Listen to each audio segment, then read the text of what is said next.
Well, Kamaru, in the front. Obviously, we're only a few days away from the Trilogy fight against Leon Edwards here in London. So I guess what are the emotions now that fight camp is over with? All you got to do is focus on making weight and then fighting Leon Edwards again. Dang, where's John Morgan? Back in America. No, it's a good feeling. I think I'm in a space to where, and I've said this the last couple of fights, I'm grateful to just be here. Grateful to, be at another fight, another event, and headlining another event. I'm just grateful. I'm blessed, and I'm extremely happy. Also because training camps are so damn hard. It's just like when you make it to fight week, it's like, oh shit, thank God. Before your fight with Leon, a lot of the conversation was all these records and everything, and you always kind of no-sold it. You said that's not my focus. Has that changed at all? Like, is the focus on beating Leon? Is it getting the belt back, or what is the focus this camp? No, that was never my focus, which is why I feel a lot of people are saying, "Oh, well, the way you handled it this way or that way," and I don't care.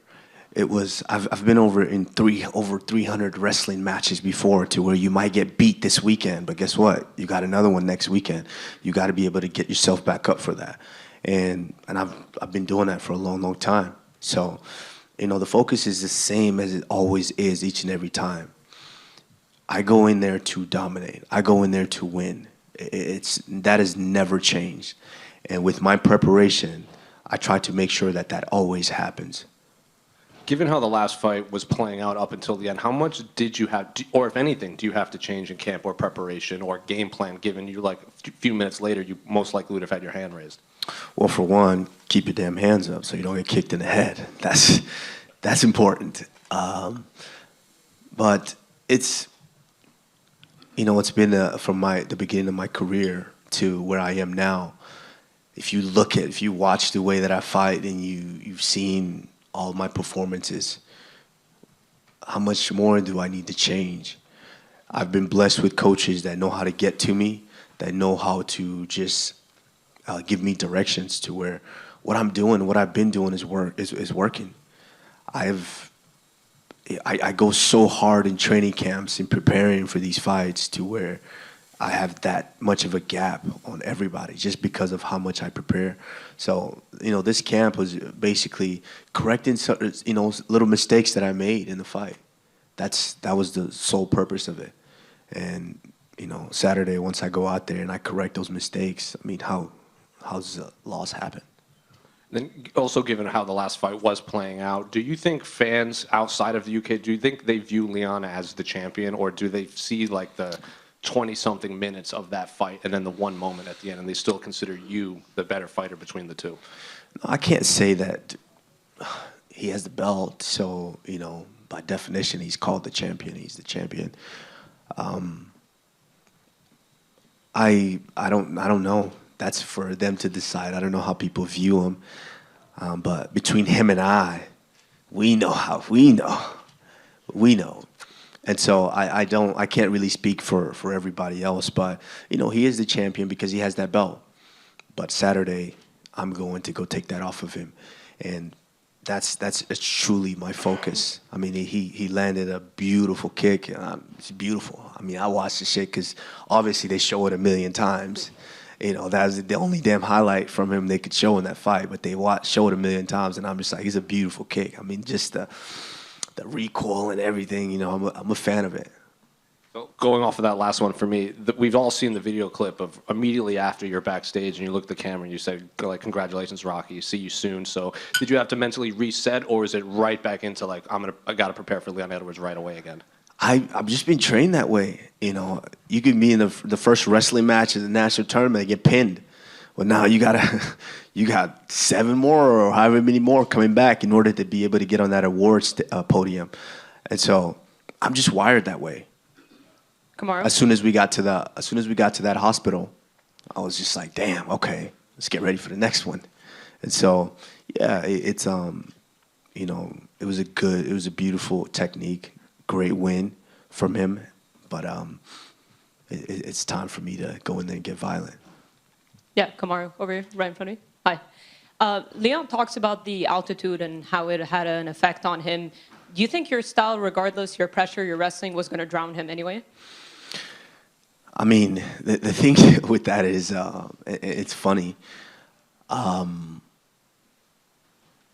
You are an athlete. You're an elite athlete who your job is to prepare for a competition. Now, you prepared for that competition. Did Leon not know that he was going to be fighting at altitude? He did. And he prepared. He was there 2 weeks or so before. And that still happened. Now, the one thing that you guys have to really account for is, I know you guys hear a lot of those excuses from him.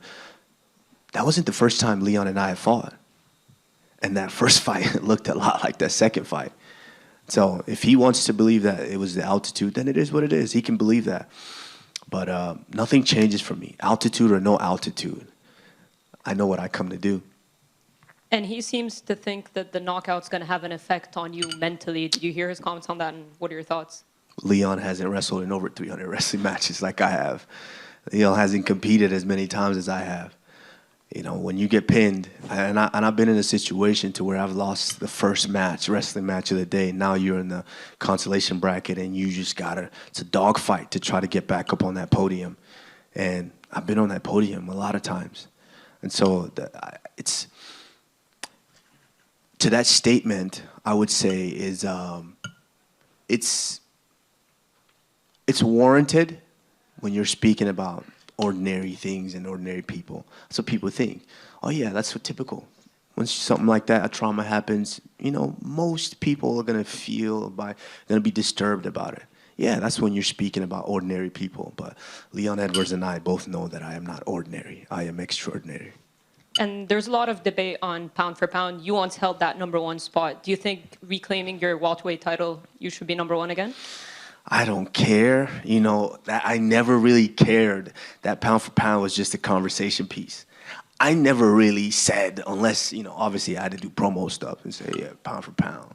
But I don't walk around my house telling my daughter, I'm pound for pound champ, go to your room. You know, I never really cared. You know, it's a conversation piece. So I don't really put much into that, but that's a hard conversation to have when John Jones is in the picture and he's the heavyweight champion now. One last one. You've achieved a lot, defended your title multiple times, future Hall of Famer. So what's your motivation at this point in your career? That's a good question because it changes. You know, when you start to just defend and defend and defend, it does kind of get lackadaisical. It just kind of gets repetitive. But this one is like, immediately I found it on the ride to that hospital after 278. It's with Floyd Mayweather, when he's so, you know, undefeated, unbeatable, it's almost boring to watch him. People are just like, he's gonna win every time. That's boring. No one wants. So, you know, the only reason people are watching is because they want to see someone's able to beat him. And so I just found I got presented with an opportunity to be able to fall as a champion and rise again. And I think that's the biggest thing for me is I'm raising a daughter who, if gymnastic gets hard, I can hear her in the room telling her mom, it's hard, I don't want to go, you know. And so I'm presented now with an opportunity to let her know that, you know, you can stumble, you can fall, but, you know, you got to get back up and get on that horse and keep going. Kamaru, down here to your left. You're entering enemy territory to try reclaim the welterweight title. Am I? I know there's a big Nigerian This is London. They love me here. And it's half Nigeria. I'm home. Well, are you relishing silencing those fans that will be booing you on Saturday night? Boos or cheers, doesn't matter. I don't pay attention to the crowd. I never really did. I never really did. I don't pay attention to the crowd. I mean, they get a little loud and it makes it hard to hear the coaches, but I never pay attention to the crowd. I've been booed before. I fought in Florida. Even though I'm a resident of Florida, I got booed when I fought Jorge Masvidal. But, you know, it's one thing about that. I was feeling violent, and I wanted to do some violent things, and I did do that. And I'm feeling that way this weekend.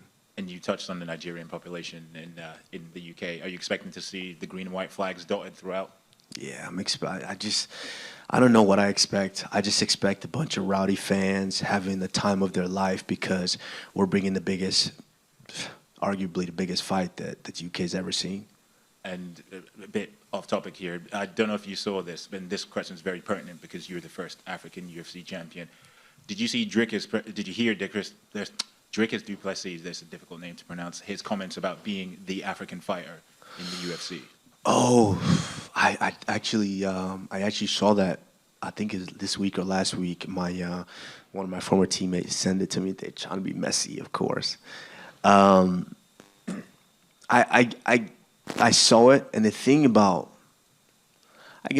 me is just I try not to be quick to jump on someone and really kill them for those things.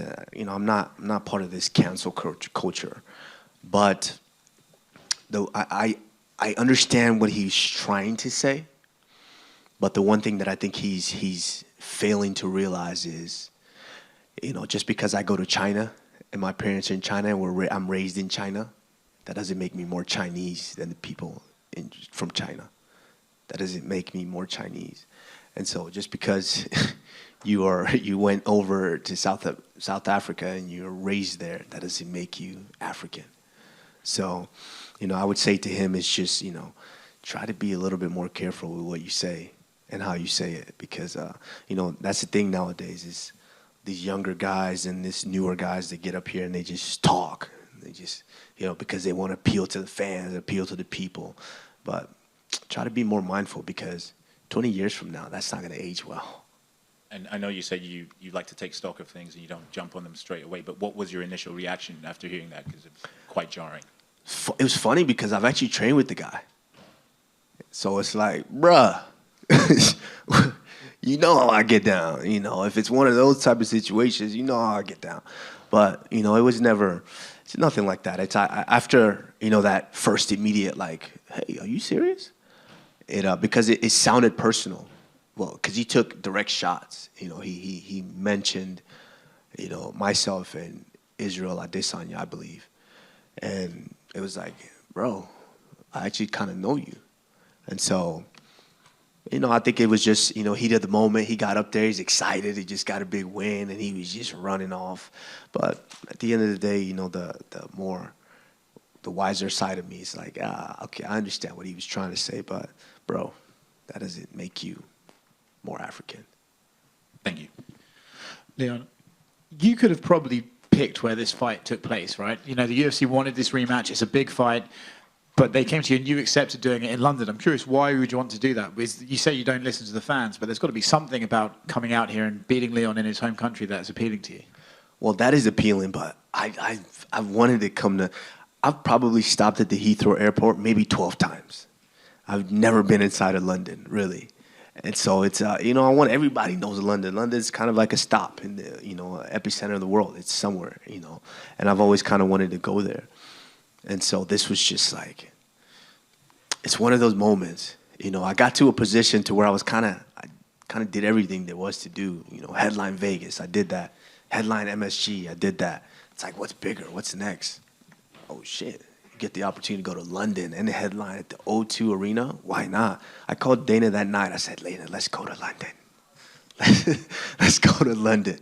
And if this was this summer, we'd be at, Sheffield or what's the other one? Wembley. We'd be in one of them stadiums. Okay, not that. All right. And I'm assuming you've seen some of the events they've had at the O2 with the fans and how crazy they get. Is that just something you wanted on your career bucket list? Like, hey, I got to perform in in front of some rabid fans. I love it. I think I don't really, when you're living in a life, it's kind of hard to comprehend and understand some of the things that you're accomplishing or that you're seeing and how big or how great they are. This just kind of feels normal to me, but one day I'm going to sit back and like, damn, MSG, I headline MSG, I headline O2 Arena in London. It's just kind of one of those things to where I'm trying to be mindful of knowing that, this is life, time's going to pass by, and you're going to look back and some of the amazing things that you were able to witness and to be part of. So this was just kind of one of those. And last one for me, before your loss to Leon, you made it clear that, you'd done a lot at welterweight and you're sort of looking at some more loftier career goals. You mentioned 205 and stuff like that. Has this sort of setback put you to like, okay, I'm good at welterweight, or are you going to just resume exactly where you left off just as soon as you correct this mistake? That's a good question. It's, when you start to just beat up everybody and you've done it once and you're doing it twice again, it kind of gets a little boring. At that point, I was still feeling good and wanting to just challenge myself. That's why I wanted to do something as crazy as pulling Canelo into the boxing ring. You just want to challenge yourself with other things. Nothing, no disrespect to the welterweights. It was just like when you have such a gap on everyone, it's just like you want to, and it's just a short period of time. Our fighting career is a short window. So I want to be able to test myself in every way possible to just be like, I really pushed the envelope. But, now we're faced with adversity and a setback. So that's my focus now. Leon's made himself very visible to me. So it's like, all right, let's go ahead and deal with this adversity first before we could ever think of something else. Kamaru, just over here. How does it feel this week being the challenger this time? It feels like a normal fight week. It's I have to come here and do all this media. I like you guys, but I got to cut weight. So, I got to come here and do all this media. Everything is the same. It's the same, and I as much as it's exhausting, I love it because it's all part of the journey. And, just speaking with my mentors and all the guys that have done this before, it's, I'm going to miss this one day once it's gone. I'm going to miss coming in here and talking to all of you guys and have you guys ask me questions.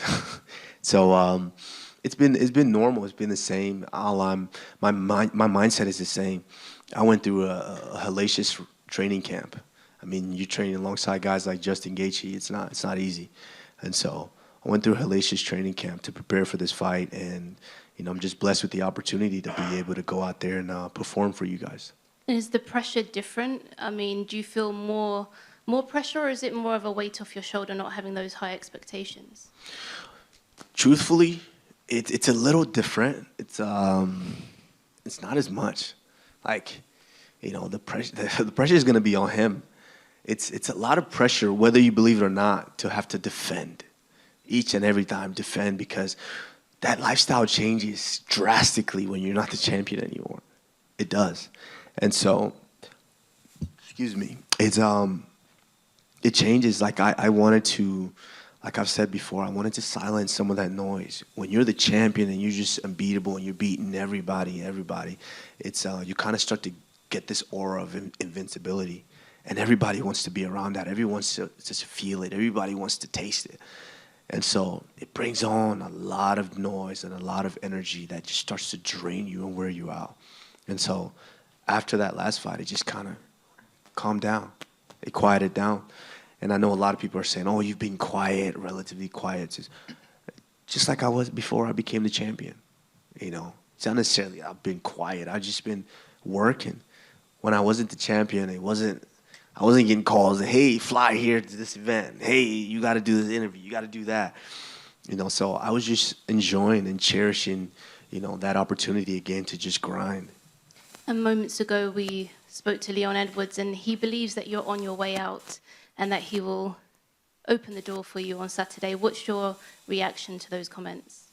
Oh, he's going to open the door for me because I'm the king. He opened the door for me to walk through. And I'm going to tell him, all right, you can come in now.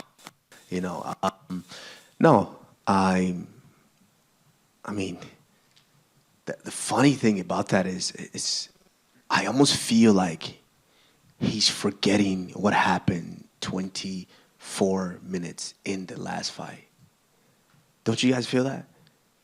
Yeah, of course, it was a beautiful technique and you landed it, which I'm a fan of. I'm like, damn, that was beautiful.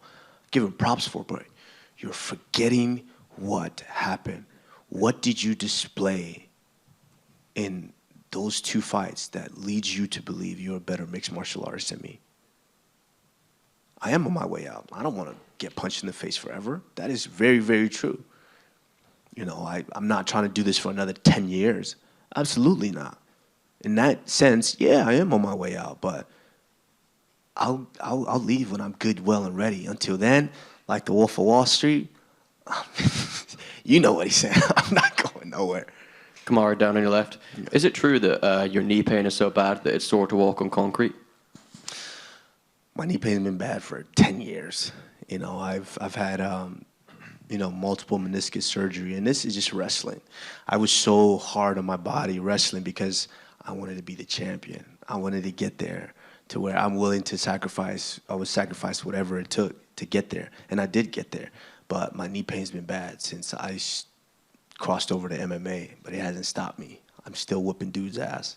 Is it? I know you've been training a lot with a brace. Do you plan to wear a brace to the fight or not? No, I never will. I just train with it. That don't mean that's the thing, knee pain sucks. Like, I'm sure everybody in here has something that hurts. You get up, your back might be a little sore. Of course, it's sore. I train with it. That don't mean when I get in there, do you see anything that looks like it hurts on me when I'm in there fighting? No. I fought Colby Covington the second time with a hole in my hand. Nothing. I fought Jorge Masvidal with my hand. I didn't throw my right hand for almost 3 weeks. Nothing. It doesn't matter. Once we get in there, I'm going to throw everything that's in the kitchen, the bathroom, at this guy. It doesn't matter. Kamaru, over here, to your left. You joked earlier about the way that you interact with your daughter. I'm just wondering, though, after the defeat and the nature of that defeat, did you speak to her much about it? Because, you said you've experienced failure in the past in wrestling, but for her, it must be a very new thing to see you lose. Yeah, I spoke to her. I think that was the only thing that kind of, immediately after it happened, I didn't necessarily see her. And she went back to my house in Utah and passed out because it was late. So I came over, she slept, she was in my bed, and we slept and we woke up, and I just had a conversation with her and just told her, yeah, sometimes you lose, sometimes you win. Most of the time we win, but sometimes you lose and you got to get back up, train hard, and get back up there again. So that was that. And that's the beautiful thing about kids is no matter how much we put on what we do and how big I get and how famous or how unbeatable I get, kids will, to you, you're just a person. I'm just dad to her. Kids will always remind you of that. And, I saw that when it initially happened, she was upset.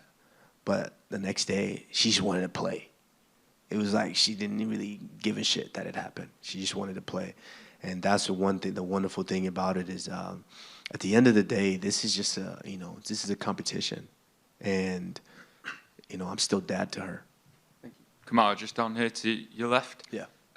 Just in terms of your previous opponents, I know you said that the 24 minutes in the previous fight with Leon and the first fight as well. Where does Leon actually rank amongst your opponents?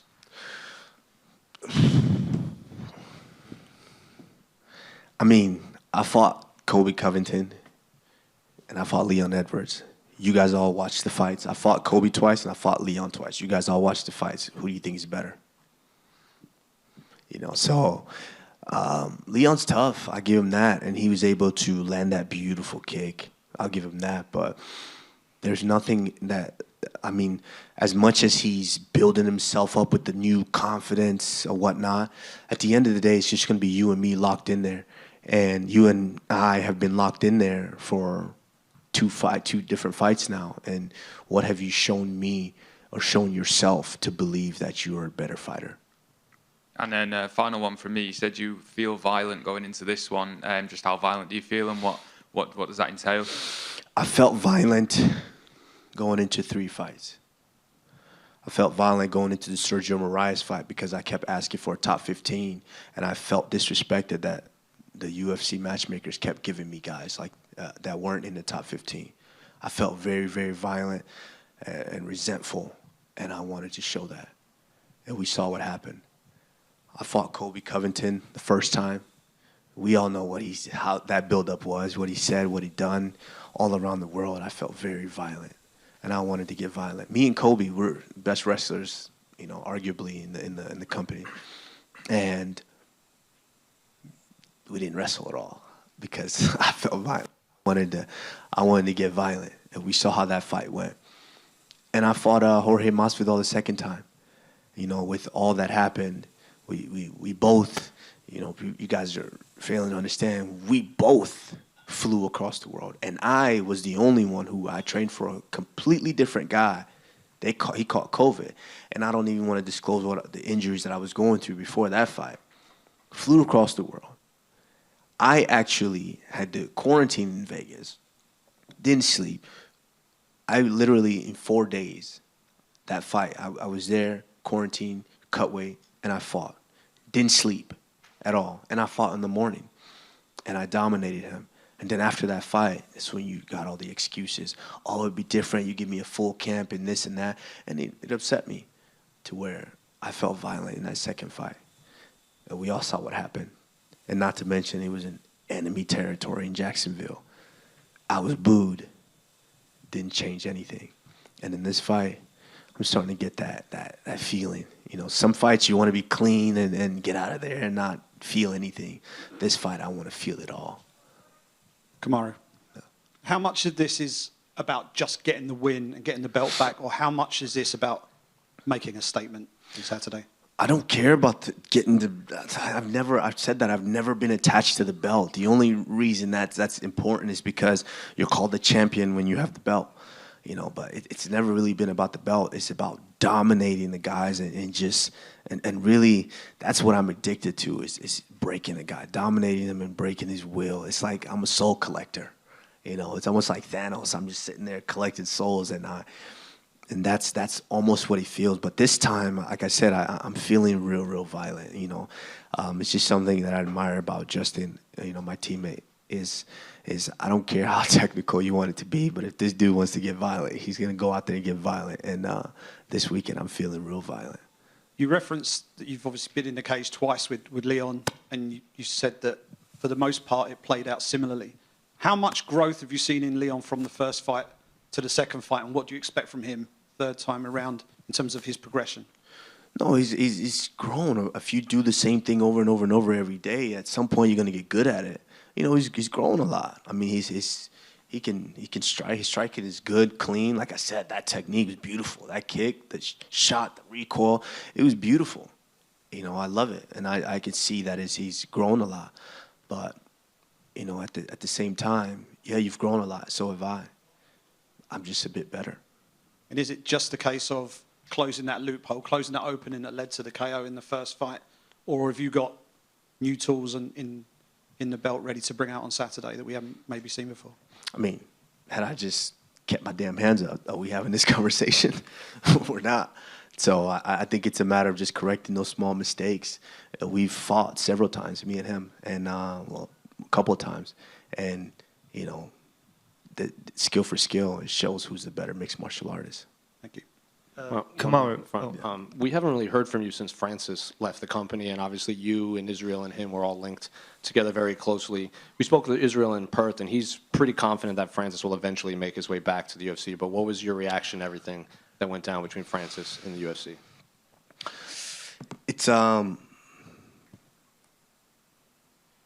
It's tough because you know, of course, those are my brothers, and I want to. You know, we want to continue this journey and this ride, as you guys call it, the Three Kings. Of course, we want to continue that, but it's just one thing about this is life. You know, things change, things evolve, things turn over. You know, what we were doing last year is not what we're doing this year, for the most part. I mean, some of you guys, it's your job. But it's what we've done is forever. If you think about it, 200-300 years from now, and this company's still going, and everyone's like, "Oh, who were the first African mixed martial arts UFC champion?" You know, that's never going to change. And so, yeah, things. You know, this is life. You know, people move on and people change, and Francis is looking for bigger and different things. So, you know, we have to respect that. You know, he's his own man. And that is my brother, and I respect his decisions to do whatever makes him happy. What did you make of John Jones's return and his performance against Cyril Gane? It was, I mean, as perfect as it could be. Everybody was sitting at home like, that just happened? You know, it was as perfect as it could be. That just goes to show the greatness of John Jones and how great he is and how well he's able to come in and compete. Kamaru, how important is it for AKO and the infrastructure you're building in Nigeria to hold a UFC event, hopefully, in the future? How important is it for you to go out there and win the belt again so Africa has a UFC champion again? I mean, it's important. I think, like I said, because having that belt, gives you the title of the champion. But, I mean, whether I have the belt or not, headlining an event in Nigeria, in Africa, the first one in Africa, who wouldn't watch that? It's still going to be massive. So, AKO is us really building that infrastructure and really showing the UFC or these other promotions that, hey, you can come here and do an event here. And there is a want and a thirst for, mixed martial arts at its highest level. And so, Dana, if you're watching, hey, let's make something happen. And in terms of what you said earlier about quietening the noise of being a champion, that sounded a little bit similar to what Rose, one of your teammates, went through when she lost the belt and then won it back. Did you ever speak to her about that quietening the noise and the furore around being a champion and dealing with that mentally at all? No, we didn't exactly speak about it, but I know as much as I know Rose, I know that. What her psyche was as far as, at least have an idea of what her psyche was as far as dealing with all of that. It's just silencing that noise. It's just, when you're a champion and you're doing the things that I was doing as far as defending and movies and interviews and events and all of these things, it's a lot of noise all the time, everywhere. So this time it was a little bit more refreshing for me, not having to answer my phone. Not answering that phone. And just, it was refreshing to just, as rigorous as it was and as tough as it was, to just go to the gym and see just me and Trevor in there. Or me, Trevor, and Justin in the gym. That was refreshing again, where there's no noise. It's not people on the side watching you. It's not cameras all in your face all the time. It was just us. And those are moments that I truly cherish, because one day I'm going to be an old man and I'm going to remember those moments of just being in the car by myself, driving to the gym and seeing Trevor's face and having him make a joke and Justin come in and, with his shoulders up that are permanently stuck that way. And his voice just carries through the room. It's, when you're living it, you don't truly cherish it because you're just, you're feeling the pain and the agony of that day. But, these are moments that I'm learning to cherish, because this is not going to be forever. Kamaru, Thank you. Kamaru, down here to your left again. Yes. Down to your left here again. You're talking about these moments not being here forever. Have you sat back and taken stock of your career and what your legacy in the sport will be when you do eventually decide to hang them up? No, I have not. That's it's funny because you guys all bring up all these records, and I truly, when I say each fight, when you guys give me a new stat or a new record or something new that I've done, or I didn't know that, and I still don't know that till now. The only one that I really remember is you guys, before the last one, that would have been the longest, or tied the longest UFC, was it fights or wins or whatever in a row? Yeah, something like that. That's the only one that I kind of remember. I was like, oh shit, that was, shit, you probably shouldn't have told me, But I don't really sit, for me, it's after I get done, it's like, what's next? Okay, you got to start getting ready for the next one. And so now I'm just in the place where I'm more mindful of understanding that this is not forever. And, with the guidance of some of my mentors like Rashad Evans and DC, and they tell me, and especially DC, him, DC's like, when this shit stops, it stops. And so I just want to enjoy it. I just want to cherish it. So when I am looking back later, and having you guys tell me what I've done in the sport, I can say, oh, shit, I guess I did something good. Kamaru, just a quick one here. Yes. I just wanted to get your thoughts on Jorge Masvidal and Gilbert Burns for Miami. How do you think that goes down? That is a spectacular fight. I will be there, hopefully as the third two-time UFC champion. Was it the Matt Hughes, GSP? Did Matt Hughes didn't do it? Yeah, I thought so.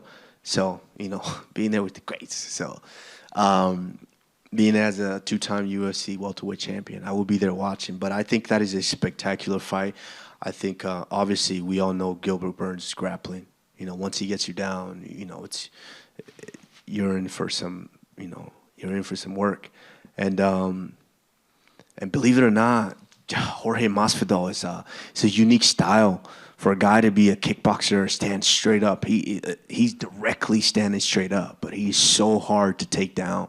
And I think, you know, that's not going to be as easy as it looks. I think that's a spectacular fight. I will be there front and center as a fan watching because, you know, I don't go to too many more events. So I would definitely will be there as a fan watching. And I can't wait to watch that one. Thank you, guys. Appreciate you all.